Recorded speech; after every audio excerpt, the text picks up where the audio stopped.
Imaginez un objet de métal de 40 mètres de long. Ce n'est pas une statue, ce n'est pas une pierre sculptée, ce n'est rien qui ressemble à ce que nous connaissons de l'Égypte ancienne. Celui qui l'a détecté a décrit sa forme comme lisse, allongée, presque aérodynamique, semblable à l'une de ces pastilles dures, un tic-tac géant couché dans l'obscurité. Maintenant, imaginez cet objet enterré à 50, peut-être 60 mètres sous le désert égyptien. Pas jeté là, n'importe comment. Positionné, avec soin, au centre exact d'un couloir immense et ouvert, taillé dans la roche, comme si la structure tout entière avait été construite autour de lui. Et imaginez, enfin, que ce n'est pas une seule technologie qui a pointé vers ce point. Ce sont plusieurs, des équipes différentes, de pays différents, utilisant des méthodes qui n'ont presque rien en commun les unes avec les autres. Radars, satellites, données sismiques, des personnes qui n'avaient jamais travaillé ensemble, qui se connaissaient à peine les unes les autres. Et pourtant, toutes ont regardé le même endroit sur la carte et ont prononcé la même phrase. Il y a quelque chose là-dessous. Ce qui rend cela difficile à ignorer, ce n'est pas seulement l'objet, c'est l'endroit où il se trouve. Parce que ce couloir n'est pas situé n'importe où. Il fait partie d'une structure que 3 des esprits les plus respectés du monde antique ont visité en personne et au sujet de laquelle ils ont écrit avec un mot qu'aucun d'eux n'employait à la légère. Ils ont dit que cet endroit était plus grand que les pyramides. Et c'est ici que commence le problème. Parce que cette structure a été trouvée, pas dans une légende, pas dans un manuscrit perdu, trouvée dans le sol, par des instruments modernes, en plein XXIe siècle. Et au lieu de devenir le gros titre du millénaire, elle a pratiquement disparu de l'actualité. Des chercheurs ont été menacés. L'un d'eux a été arrêté. Et le résultat le plus surprenant de l'archéologie récente a été traité comme s'il n'avait jamais eu lieu. La question qui va nous guider dans les prochaines minutes est simple, et elle est inconfortable. Comment la plus grande découverte possible de l'histoire de l'archéologie a-t-elle été enterrée une deuxième fois? Non pas par le sable, mais par une décision humaine. Pour comprendre pourquoi cela compte, nous devons revenir à un détail presque toujours oublié. Le labyrinthe d'Égypte n'est pas une invention moderne. Il est peut-être le monument le mieux documenté de l'Antiquité que presque personne ne connaît aujourd'hui.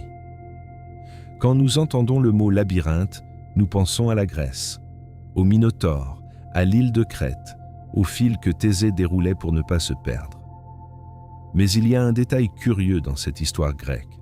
Les auteurs anciens eux-mêmes disaient que le labyrinthe de Crète était une copie, une imitation, et l'original se trouvait en Égypte. L'historien grec Diodore de Sicile, qui se trouva en Égypte vers le 1er siècle avant Jésus-Christ, écrivit que le bâtisseur du labyrinthe de Crète aurait traversé la mer et aurait été émerveillé par l'œuvre égyptienne, décidant de la reproduire. Mais, selon lui, celui de Crète avait déjà disparu de son temps. Celui d'Égypte était toujours debout, intact, et il ne fut pas le seul à consigner cela. Des siècles auparavant, vers 400 ans avant Jésus-Christ, le père de l'histoire, Hérodote, s'y rendit en personne. Ce qu'il écrivit est difficile à surpasser.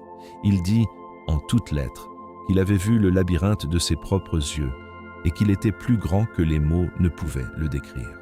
Plus encore, il affirma que si l'on additionnait toutes les grandes constructions des Grecs, tout l'effort et tout le coût de la civilisation grecque réunis, cela resterait encore inférieur à ce seul édifice égyptien. Et puis, il alla plus loin. Il compara le labyrinthe directement aux pyramides de Gizeh, qu'il avait également vues et qu'il décrivit comme grandiose au-delà de tout mot.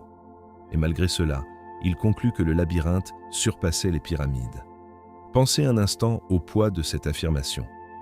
Quiconque s'est tenu devant les pyramides connaît cette sensation. On regarde ces triangles de pierre dans le désert et on n'arrive tout simplement pas à en assimiler l'échelle. Et un homme qui était là, qui avait vu les pyramides de près, décida qu'il existait en Égypte quelque chose d'encore plus grand. Qu'était cet endroit, exactement? Hérodote décrivit une structure de 12 cours couvertes, avec des portes se faisant face, 6 d'un côté et 6 de l'autre, le tout entouré d'un seul mur continu. Et, à l'intérieur, des chambres. Beaucoup de chambres. Environ 3000 d'entre elles, réparties sur 2 niveaux, 1500 au-dessus du sol et 1500 en dessous. Il admit, en toute honnêteté, qu'il n'avait vu que celles du haut de ses propres yeux. Les inférieures, il ne les connaissait que par ouï-dire. On ne le laissa pas descendre. Voilà le premier détail qu'il vaut la peine de retenir. Déjà dans la plus ancienne description que nous possédons, il existe un niveau souterrain que même les témoins ne parvenaient pas à visiter. Mais la partie la plus troublante de ces descriptions anciennes ne réside pas dans la taille, elle réside dans l'âge. L'auteur romain Pline l'Ancien, au 1er siècle de notre ère, écrivit que le labyrinthe égyptien existait déjà, selon la tradition, depuis 3600 ans. Faites le calcul, cela repousse son origine à quelque chose autour de 3600 ans avant Jésus-Christ. Et là surgit le malaise. La civilisation égyptienne que nous connaissons, celle des pharaons, des dynasties, ne commence à élever ses grandes œuvres de pierre que vers 2700 ans avant Jésus-Christ. Pline parle d'une structure qui, selon la tradition qu'il a reçue, serait déjà ancienne près de 1000 ans avant cela. Il n'existe pas de consensus sur cette datation, il est important de le préciser. Mais le but n'est pas de prouver la date exacte. Le but est que, depuis l'Antiquité, il y avait dans cet endroit quelque chose qui ne cadrait pas avec la ligne du temps net que nous avons apprise à l'école. Voici le détail qui rend ce mystère différent de tant d'autres. Nous savons où il se trouve. Ce n'est pas un lieu perdu. Ce n'est pas une coordonnée incertaine, au milieu de nulle part. Les récits anciens ont laissé des indices précis. Ils parlaient d'un grand lac à proximité, d'une ville, d'une pyramide reliée à la structure. Et tous ces indices pointent vers la même région, une dépression fertile au sud-ouest du Caire, aujourd'hui une zone agricole, connue sous le nom de Fayoum. Au goulot de cette région se trouve un village appelé Awara. Et là s'élève une pyramide de briques de terre. Si vous ouvrez la carte aujourd'hui, vous trouverez, écrit au-dessus de ce point, un seul mot, labyrinthe. La pyramide en elle-même n'impressionne pas beaucoup. C'est une structure de briques de terre, érodée, sans rien de technologiquement extraordinaire. L'interprétation la plus admise est qu'elle fut construite au Moyen Empire par un pharaon de la 12e dynastie. Mais la bonne question n'est pas ce qui se trouve dans la pyramide, c'est ce qui se trouve en dessous. Et pourquoi quelqu'un décida de la construire exactement là? Celui qui s'approcha le plus de répondre à cela fut l'un des noms les plus respectés de l'archéologie, Flinders Petrie. À la fin du 19e siècle et au début du 20e, Petrie mena des fouilles de grande envergure à Awara, et ce qu'il fit là frise l'incroyable. Sachant que les entrées des pyramides se trouvaient habituellement du côté nord, il commença à creuser un tunnel à l'intérieur de la structure de briques. Le sable s'écoulait sans cesse entre les blocs comme dans un sablier, et il devait étayer le plafond avec des planches à chaque pas, seul, parce que les briques pesaient 20 ou 25 kilos chacune. Une seule, tombant sur la tête de quelqu'un, suffisait à arrêter un homme. Quand il atteignit enfin le centre, il buta contre d'énormes blocs de plafond inclinés. C'était pas des briques, c'étaient des dalles de granit et de quartzite de plus d'1 mètre d'épaisseur. Et c'est ici que l'histoire devient étrange pour la première fois. Parce que ce que Petrie trouva sous cette modeste pyramide de terre ne correspondait pas à elle. C'étaient des blocs mégalithiques de 80, peut-être 100 tonnes. Une chambre taillée dans une seule pièce de quartzite jaune, un matériau extrêmement rare, estimé à elle seule à plus de 100 tonnes. Ce n'est pas le style de construction d'une pyramide de briques. C'est le même type d'ingénierie que l'on retrouve dans les lieux les plus anciens et les plus mystérieux d'Égypte. Le temple de la vallée, à Gizeh, l'Osiréion, à Abydos. Des structures d'une précision brutale, avec des pierres gigantesques, emboîtées, comme si le temps ne devait pas les toucher. Mais il existe un détail qui rend cette histoire encore plus difficile à ignorer. Quand Petrie fouilla le terrain au sud de la pyramide, à la recherche du labyrinthe proprement dit, il trouva une couche énorme continue, de fragments de pierre et d'éclats, posés sur une base lisse de plâtre. Elle était si vaste qu'il eut du mal à convaincre les visiteurs qu'il s'agissait d'une œuvre humaine et non d'une formation naturelle. La zone couvrait quelque chose comme 300 mètres sur 240. Pour que vous vous fassiez une idée, il calcula qu'à l'intérieur d'eux, cet espace pourrait tenir, ensemble, pratiquement tous les grands temples d'Égypte. Petrie conclut qu'il marchait sur les restes du labyrinthe, que la structure avait été entièrement démontée au fil des siècles, transformée en carrière, chaque bloc découpé et emporté. Et cela devint l'explication officielle. Le labyrinthe a existé, il était grandiose, et il n'est rien resté d'autre que les fondations. Le problème est que cette explication laisse une question en suspens. L'idée que le labyrinthe a été entièrement détruit comporte une faille logique, et elle n'est devenue visible qu'avec le temps. Petrie creusa et trouva cette couche massive de pierre. Il supposa que c'était le sol, la fondation, le bout du chemin. Mais il existe une autre possibilité, et elle change tout. Et si ce n'était pas le plancher, mais le plafond? Rappelez-vous la propre description d'Hérodote. Il parla de chambres souterraines que même lui n'eut pas la permission de visiter. Il parla de 90 marches descendant d'un niveau à un autre. 90 marches, presque 100, pour atteindre la couche inférieure. Ce n'est pas un petit escalier. C'est la description de quelque chose de profond, d'étages séparés par une distance énorme. Si les auteurs anciens avaient de bonnes raisons. Quant à l'existence de niveaux souterrains, alors la couche de pierre que Petrie trouva n'est peut-être pas le fond du labyrinthe. Ce pourrait être son couvercle, la dalle qui recouvre tout ce qui existe encore là-dessous, intact, hors de portée de la pelle de n'importe quel fouilleur. Et il y a une raison très concrète pour laquelle Petrie n'a pas pu descendre davantage. Quand il trouva enfin l'entrée de la structure sous la pyramide et descendit quelques marches, il trouva de l'eau. De l'eau salée, inconfortable, montant à travers les chambres. En de nombreux points, elle arrivait à hauteur de la taille. Il essayait de sentir le sol avec les mains, de gratter le fond avec des outils, mais il ne parvenait pas à explorer véritablement. L'eau était arrivée la première. Nous avons donc une situation curieuse. L'explication traditionnelle dit « Le labyrinthe a été détruit, il n'y a rien à trouver ». Mais cette explication s'appuie sur une fouille qui s'est arrêtée précisément là où le mystère commençait, sous l'eau, sous une dalle qui n'a peut-être jamais été le fond de quoi que ce soit. Et c'est exactement cette limite que la technologie moderne s'est proposée de dépasser. Ici, il faut soigneusement séparer trois choses. Ce que l'on sait avec certitude, ce qui relève de l'interprétation et ce qui relève de la spéculation.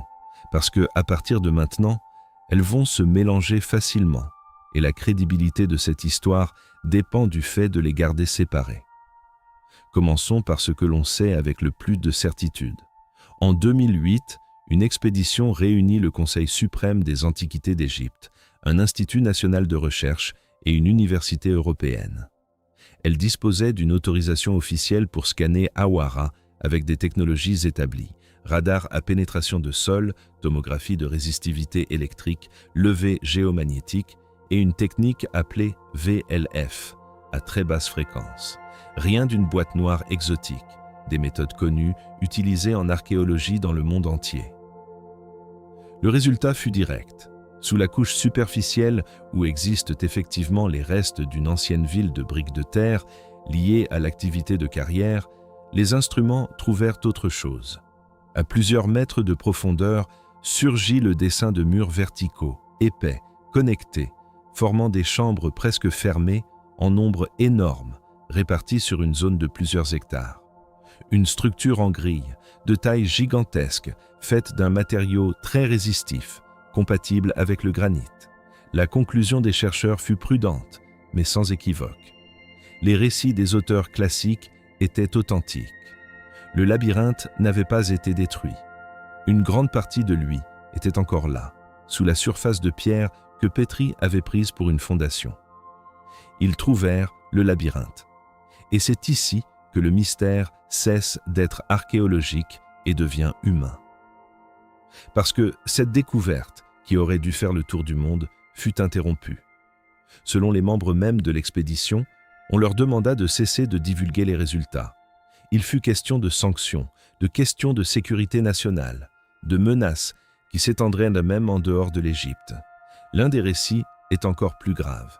Lors d'une expédition géologique parallèle menée par une autre université à la même époque, le directeur, un professeur et doyen d'archéologie, aurait été brièvement arrêté, puis aussitôt écarté de son poste. Revenons à ce silence imposé, car il est le cœur de l'histoire. Mais avant, nous devons regarder la partie la plus difficile à évaluer, parce que l'investigation ne s'arrêta pas aux techniques traditionnelles. Dans les années suivantes, 2 entreprises privées affirmèrent avoir scanné Hawara depuis l'espace. L'une d'elles combine des images satellites avec des données sismiques de la planète elle-même. L'autre utilise une approche mathématique propriétaire pour, selon eux, voir des kilomètres à l'intérieur du sol. Et ici, le scepticisme est non seulement juste, mais nécessaire. Ces technologies sont des boîtes noires. On ne sait pas exactement comment elles produisent leurs résultats. Les entreprises prétendent avoir des cas de succès, avoir localisé de l'eau, des métaux ou des dépôts dans le sous-sol à d'autres endroits et l'avoir confirmé par forage. Mais une affirmation n'est pas une preuve, et une technique qui ne peut être auditée exige de la prudence. Cela dit, ce qui rend le cas intrigant, c'est la convergence. 2 équipes, avec des méthodes complètement différentes, décrivirent la même chose à Hawara. Non pas un, mais plusieurs niveaux de chambres, à des profondeurs de 40, 60, 80, 100 mètres et au-delà. De grandes salles de l'ordre de 80 mètres de long. Le tout relié par des couloirs, et les niveaux séparés par des distances de 20 à 50 mètres. Arrêtez-vous une seconde sur ce dernier chiffre. 20 à 50 mètres entre les étages. Maintenant, rappelez-vous les 90 marches qu'Hérodote décrivit pour descendre d'un niveau à l'autre. 90 marches atteignent facilement 20 mètres de dénivelé. 2 récits, séparés par plus de 2000 ans, l'un écrit par un grec qui se trouva sur place, l'autre produit par un satellite, et ils semblent parler de la même architecture. Ce même schéma d'ailleurs apparaît dans un autre mystère qui défie lui aussi notre lecture du passé. Les balayages profonds, réalisés récemment sous le plateau de Gizeh, qui affirment avoir trouvé des puits et des chambres gigantesques à des centaines de mètres de profondeur, en dessous des pyramides elles-mêmes. Ce sont des constructions qui paraissent simples vues de l'extérieur, mais qui cachent, dans le sous-sol, des problèmes d'ingénierie bien plus grands que nous ne l'admettons. C'est un sujet qui mérite une vidéo à lui seul. Et nous arrivons alors au détail qui fait que cette histoire reste en travers de la gorge. L'un des chercheurs impliqués dans les balayages par satellite, un homme au passé militaire, qui affirmait avoir utilisé des techniques semblables pour traquer des sous-marins à travers la surface de l'eau, décrivit quelque chose au niveau le plus profond de Hawara. Selon lui, toutes les couches de la structure convergeaient vers un couloir central, comme l'atrium d'un grand édifice, d'où l'on voyait tous les étages depuis un seul point. Et au centre de ce couloir, il dit qu'il y avait un objet, indépendant, positionné seul au milieu de la salle, environ 40 mètres de long, et, selon ses mots, avec une signature de matériaux différente de tout ce qu'il avait vu dans toute sa carrière, pas de la pierre, pas du bois. Quelque chose qui se lisait comme du métal. Il faut être très honnête sur ce qu'est ce récit et sur ce qu'il n'est pas. Ce n'est pas un fait confirmé. C'est l'affirmation d'une seule personne, fondée sur une technologie qui ne peut être vérifiée de l'extérieur et qui nous est parvenue en partie, de manière indirecte, transmise par des tiers, puisque ce chercheur est décédé. Quant à ce que serait l'objet, il admit lui-même qu'il ne le savait pas et alla jusqu'à soulever des possibilités qui entrent clairement dans le domaine de la spéculation, depuis des portails jusqu'à des choses encore plus improbables. Rien de tout cela n'est prouvé. Rien de tout cela ne doit être traité comme une certitude. Mais il y a une raison de ne pas écarter complètement le balayage, et cette raison est la cohérence. la couche la plus superficielle du labyrinthe a été confirmée par un radar ordinaire. L'existence de niveaux profonds a été décrite de manière indépendante par 2 méthodes différentes. Les profondeurs coïncident, les échelles coïncident. Et les récits anciens, écrits sans aucun de nos outils, décrivent exactement le type de structure que ces instruments semblent être en train de dessiner. Ce que nous avons n'est donc pas une preuve qu'il existe un objet de métal de 40 mètres enterré en Égypte. Ce que nous avons, c'est quelque chose de plus sobre et peut-être de plus troublant. Plusieurs lignes de preuves, d'époques et de méthodes complètement distinctes, pointant vers le même endroit et racontant, dans les grandes lignes, la même histoire. Et l'une d'elles, la plus difficile à vérifier, affirme qu'au fond de tout cela se trouve quelque chose qui ne devrait pas être là. Maintenant, le détail qui noue le mystère. Pourquoi étouffer tout cela? La réponse la plus probable n'est pas aussi dramatique qu'il y paraît, et c'est précisément pour cela qu'elle est plus convaincante. Hawara s'enfonce. Depuis les années 60, quand le grand barrage d'Aswan fut construit et que les crues annuelles du Nil cessèrent de se produire, la nappe phréatique dans une bonne partie de l'Égypte monte de façon lente et constante. Ce qui, auparavant, avait 9 mois de saison sèche par an, s'est mis à recevoir de l'eau toute l'année. Et le labyrinthe, aujourd'hui, se trouve sous le niveau de cette eau souterraine. Une eau salée et peu profonde, qui corrode la pierre et laisse des cristaux partout. Cela place l'Égypte dans une position impossible. Annoncer au monde qu'ils ont trouvé le plus grand monument de l'Antiquité, puis dire ensuite qu'ils ne feront rien parce que c'est trop cher et trop compliqué, serait un scandale international. Drainer l'eau exigerait de toucher à l'irrigation des agriculteurs de toute une région, dans un pays qui ne produit déjà pas assez de nourriture pour lui-même. D'un côté, un problème technique extrêmement coûteux et plein de risques. De l'autre, la certitude de critiques s'ils admettaient qu'ils vont laisser la merveille pourrir. Entre ces 2 murs, la décision la plus commode fut peut-être la plus silencieuse de toutes, faire comme si cela n'était jamais arrivé. Alors, où cela nous laisse-t-il? Avec une certitude et un mystère. La certitude est difficile à contourner. Le labyrinthe perdu d'Égypte n'est pas une légende. Il a été décrit par des témoins oculaires dans l'Antiquité, recherché par des explorateurs au fil des siècles, fouillé par l'un des plus grands archéologues de l'histoire et finalement confirmé par des instruments modernes qui ne communiquaient pas entre eux. Il est là, sous l'eau, sous la pierre, sous le sable et, désormais, sous le silence. Le mystère, c'est tout ce qui vient après, ce que ces chambres profondes recèlent réellement. Pourquoi l'architecture la plus ancienne et la plus précise d'Égypte se répète justement ici? Et ce qu'est cette forme de 40 mètres qu'un des balayages s'obstine à montrer au centre de tout? Une affirmation extraordinaire qui, pour l'instant, reste seulement cela. Une affirmation en attente de quelqu'un qui aurait le courage de descendre et de regarder. Parce que c'est là, peut-être, la partie la plus frustrante de toute l'histoire. La technologie pour confirmer existe déjà. Le lieu est connu. La volonté d'explorer existe. Ce qui manque, c'est la permission. Et c'est exactement ce mot, permission, qui ouvre la prochaine porte, parce que le silence imposé à Hawara n'est pas un cas isolé. Il s'inscrit dans un schéma qui se répète en Égypte depuis des décennies. Des découvertes qui apparaissent, prennent de l'élan et disparaissent tout simplement. Des expéditions qui entrent et dont on ne reparle plus. Et il existe des informations récentes, liées à un nom que vous avez probablement déjà entendu dans cette histoire, qui commencent à suggérer pourquoi cela se produit. Y compris quelque chose de nouveau au sujet du Sphinx qui change la façon dont nous regardons le monument le plus célèbre du monde. Mais ça, c'est une histoire pour la prochaine vidéo.